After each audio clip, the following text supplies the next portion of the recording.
మహబూబాబాద్ జిల్లాలో వింత ఘటన చోటు చేసుకుంది. ఓ వృద్ధురాలు తన గొయ్యిలో పాతిపెట్టిన 2 లక్షలు కనిపించడం లేదంటూ పోలీసులకు ఫిర్యాదు చేసింది.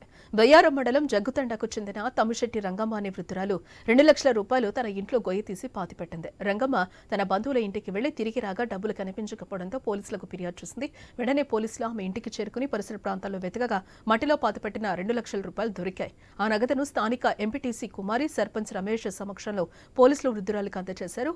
ఈ నేపథ్యంలో డబ్బులు బ్యాంకులో దాచుకోవాలని ఎస్ఐ ఉపేందర్ రావు వృద్ధురాల్ని సూచించారు. 40 ఏళ్ల కాంచి ఇక్కడనే వచ్చి ఇక్కడనే కూలి చేసుకొని బతుకుతున్నా. బతుకుతున్నా ఇన్నే పావులో బేడో సంపాదించుకొని నేను 2 లక్షల రూపాయలు ఊరికి పోయే ముందు అంతకుముందు నాకు ఇంట్లో తలుపులు బలగొట్టి కొన్ని డబ్బులు తీసుకుపోయారు. కొంతమంది ఎవరో డబ్బులు తీసుకపోతే నేను అప్పటికాంచి నమ్మక ఇట్లే మట్లే దాపెట్టుకుంటున్నా. ఈ తడవ కూడా మట్లేనే దాపెట్టుకున్నా. అంతకుముందు కూడా మొన్న 10 రోజుల కింద కూడా నేను తల్లాడబోయేటప్పుడు కూడా 2 లక్షలు 2 తీర్లకు దాపెట్టుకున్నా 2 దిక్కుల. ఇప్పుడు కూడా అప్పుడు బాగానే ఉన్నాయి డబ్బులు తీసుకున్నా దగ్గర పెట్టుకున్నా. ఇప్పుడు 2 లక్షలు ఒక్కనే దగ్గర పెట్టి ఆ గుంటలో పెట్టి దాని మీద డబ్బాలో పెట్టి గుంటలో పెట్టిన.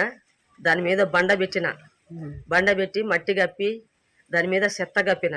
కానీ నేను ఊరికి పోయి వచ్చి చూసుకుంటే బండ అసలే తీసి పక్కకున్నది. ఆ గుంట కూడా